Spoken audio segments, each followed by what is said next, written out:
So hello everyone, कैसे हैं आप सभी। उम्मीद करता हूँ सभी अच्छे होंगे।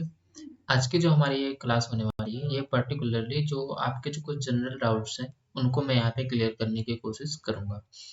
तो जैसे कि एक हमारे एक मित्र हैं, उन्होंने ही देखा था कि मतलब मुझसे पूछा था कि सेफ एरिया क्या होगा, कि जो हम इतने क्वेश्चंस को अटेम्प्ट करते हैं तो हम वहाँ पे अपने आप को एग्जाम हॉल में सेफ मानेंगे। तो उसी को लेकर के मैं आपको यहाँ पे कुछ बेसिक बातें डिस्कस करूँगा। आपको एक बेहतर अंडरस्टैंडिंग मिलेगी, क्लियरिटी मिलेगी आपको इस एग्जाम के बारे में। ठीक है, इसके लिए हम शुरू करते हैं। तो सबसे पहले समझने की बात यहाँ पे आती है, जो पेपर फर्स्ट वाला जो एरिया है, ये देखा जाए तो इसमें आप देखेंगे सबसे ज़्यादा हाईली जो स्टूडेंट के लिए सबसे ज़्यादा स्कोरिंग एरिया यही रहने वाला है। यानी कि इसमें देखेंगे तो सबसे किसी न किसी का ये स्ट्रॉन्ग एरिया जरूर होगा। जिससे किसी का हिस्ट्री स्ट्रॉन्ग रहता है, एंसेंट की बात कर रहे हैं, मिडिवल की बात करें या मॉडर्न की बात करें, तो ये किसी न किसी का स्ट्रॉन्ग एरिया रहने है।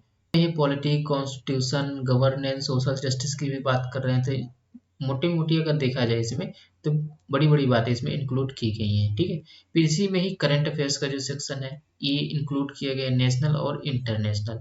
ये यहाँ पे इंटरनेशनल भी इंक्लूड किया गया है और यहाँ पे नेशनल। फिर यहाँ पे इंग्लिश का है। तो लेकिन आप इसको देखेंगे तो इससे देख रहे हैं 100 क्वेश्चन आपको देखने को मिलेंगे। यानी कि ये हाईली यहाँ पे स्कोरिंग एरिया होने वाला है किसी भी स्टूडेंट का। लेकिन अब यहाँ बात आती है कि एज ए यूपीएससी स्टूडेंट, जैसे हम मान के चलते हैं यूपीएससी के जो स्टूडेंट है, वो देखा जाए तो उनका जो इंग्लिश का जो पोर्शन इसमें दिया गया है, यानी कि 50 जो क्वेश्चंस आएंगे इंग्लिश के यहाँ पे आपको देखने को मिलेंगे। तो इसमें क्या होगा, इसमें मैं आपको यहाँ पे रिकमेंड करूँगा कि जो मतलब वो कॉम्प्रिहेंशन वाला जो एरिया है, इसको आप कर सकते हैं। मैं यहाँ पे ये नहीं कह रहा हूँ कि आप इसको करिए, मैं रिकमेंड करूँगा। क्योंकि कॉम्प्रिहेंशन हम क्या करते हैं, सी सेट में ऑलरेडी पढ़ते हैं। ठीक है, और जो फिल इन द ब्लैंक का जो सेक्शन आएगा इसमें से, क्योंकि आप देखेंगे 50 क्वेश्चन एक काफ़ी नंबर बड़ा होता है। 50 जो क्वेश्चन है और एक नंबर का ही एक क्वेश्चन है, तो ये काफ़ी बड़ा नंबर हो गया। तो आपको ये तो देखना है, यानी कि जो यहाँ तक का जो पूरा, यानी कि history, geography, history, polity and constitution, current affairs, जितने भी यहाँ तक के एरिया है, इनको तो यहाँ पे हर स्टूडेंट करने वाला है ना।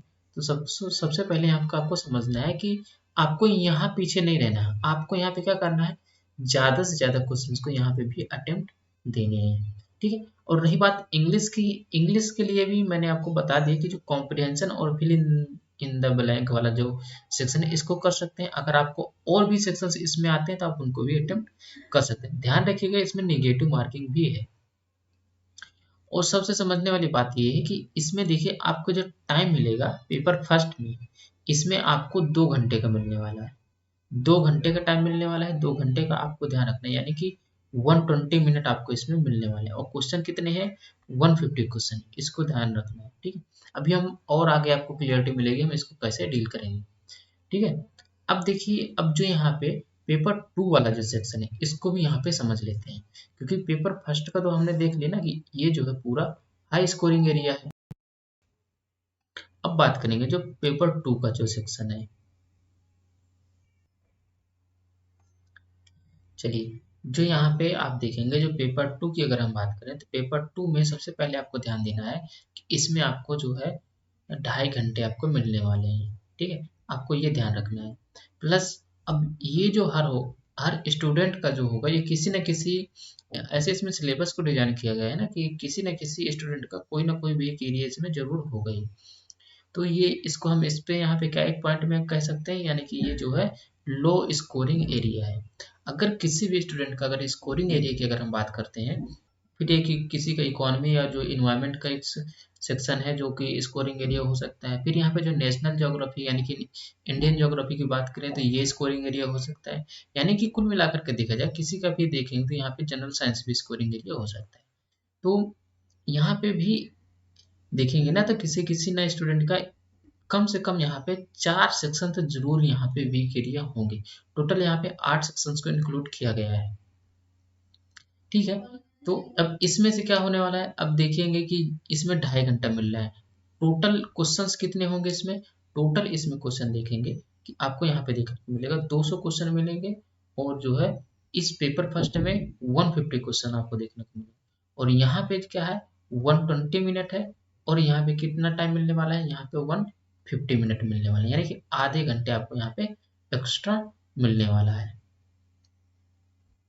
ठीक है, तो अब इसमें से आपको देखना है कि अब बात आती है, ये तो कुछ सिलेबस की बात रही, अब बात आती है कि हम इसमें अटेम्प्ट कितना करेंगे, कितना हमारे लिए सेफ एरिया हो सकता है। जैसे कि मैंने पहले ही स्टार्टिंग में बताया था, तो इसमें 150 मार्क्स का होगा, और ये जो है 200 मार्क्स का होने वाला है। अब इसमें अटेम्प्ट के लेकर के हम ये आपको नहीं बोल सकते हैं, क्योंकि आप इतने अटेम्प्ट करिए ये सेफ एरिया होगा। वो डिपेंड करता है पेपर का जो पैटर्न कैसा है, मॉडरेट आता है, इजी आता है, डिफिकल्टी लेवल कितनी है, तो वो उसके अकॉर्डिंग डिपेंड करेगा। लेकिन यहाँ पे एडवाइस ये रहेगी कि जो पेपर फर्स्ट वाला है, आपके जितने भी एरिया है उसमें सबसे ज़्यादा क्वेश्चंस को आप अटेम्प्ट करने की कोशिश करिए। ठीक है, हाईली जो यहाँ पे जो स्कोरिंग एरिया है वहाँ पे आपको हाईएस्ट क्वेश्चंस को अटेम्प्ट करना ही होगा। फिर अगर सेकंड पेपर की बात करें, यहाँ पे कितना है, यहाँ पे जैसे यहाँ पे जो भी किसी भी स्टूडेंट का जो स्ट्रॉन्ग एरिया की बात करें, जैसे किसी का ज्योग्राफी स्ट्रॉन्ग है, इन सबसे 25-25 क्वेश्चन आपको देखने को मिलेंगे ना, तो यानी कि 25 में से अगर आप स्ट्रॉन्ग एरिया की बात करें तो 20 क्वेश्चन तो आप कर लेंगे। अगर किसी भी स्टूडेंट का अगर 4 सेक्शन वीक है, यानी कि 4 सेक्शन यहाँ पे स्ट्रॉन्ग है, तो 4 सेक्शन में अगर 20-20 क्वेश्चन होता है तब भी काफी क्वेश्चन वो ऑलरेडी यहाँ पे कर लेगा। और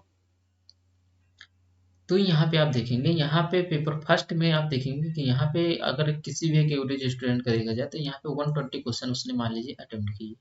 ठीक है, और यहाँ पे 4 सेक्शन उसका जो है स्ट्रॉन्ग है, तो यानी कि एक सेक्शन में वो 20 क्वेश्चन जो है सही करता है, तो 4 सेक्शन यानी कि 80 क्वेश्चन यहाँ पे भी ऑलरेडी इसने सही कर रखे। एक हम एग्जाम्पल के अकॉर्डिंग ले रहे हैं। तो अब ये यहाँ पे देखेंगे टोटल इसने कितने अटेम्प्ट किए, 200 यहाँ पे अटेम्प्ट कर दिए, 120 इधर और 80 उधर, यानी कि 200 अटेम्प्ट हो गए। अब इसमें निगेटिव मार्किंग भी है, ये आपको ध्यान रखना है, 0.33 की निगेटिव मार्किंग है, ये आपको ध्यान रखना है। तो आप यहाँ पे देखेंगे, फिर इसके बाद जो भी आपका स्ट्रॉन्ग एरिया आता है उसमें आपको जो है हाईएस्ट क्वेश्चंस को जो है अटेम्प्ट करने हैं। हाईएस्ट क्वेश्चन स्ट्रॉन्ग एरिया की बात हो रही है पेपर 2 में, तो वहां पे भी आपको हाईएस्ट क्वेश्चंस को अटेम्प्ट करने हैं जो स्ट्रॉन्ग एरिया।